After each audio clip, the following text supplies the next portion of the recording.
saya ingin menyampaikan tugas tentang peristiwa Rengas Dengklok.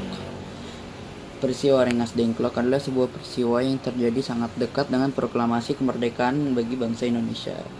Peristiwa ini juga boleh dibilang sebagai momen yang sangat penting untuk menyelesaikan perjuangan bangsa Indonesia mencapai kemerdekaan. Peristiwa ini boleh dibilang sebagai tahap penyelesaian. Kita sebagai bangsa Indonesia wajib menghargai perjuangan para pahlawan, karena tanpa mereka mungkin kita tidak akan latar belakang peristiwa Rengas Dengklok yang pertama adalah kekalahan bangsa Jepang yang pada waktu itu menjajah bangsa Indonesia.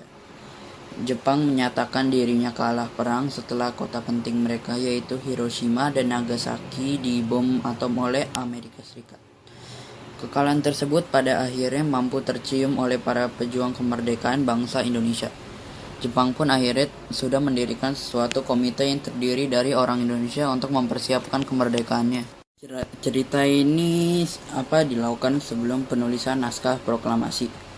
Setelah menuliskan naskah proklamasi, para golongan tua pulang ke diamannya masing-masing sekitar pukul 4 pagi tanggal 17 Agustus 1145. Naskah yang sudah dibuat itu diserahkan pada Sayuti Melik untuk diketik. Setelah itu, para golongan muda tidak langsung pulang karena mereka masih memikirkan di mana tempat yang terbaik untuk menyebarluaskan teks proklamasi tersebut. Akhirnya pembacaan teks proklamasi yang dilakukan di Rumah Soekarno yang berada di Jalan Pegangsaan Timur nomor 56 yang sekarang dijadikan sebagai monumen proklamasi.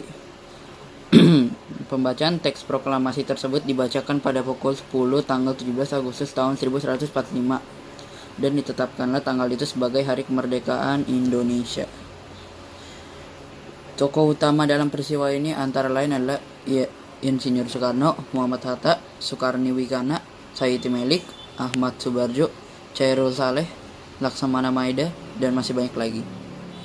Terima kasih perhatiannya untuk Bu Dami. Terima kasih.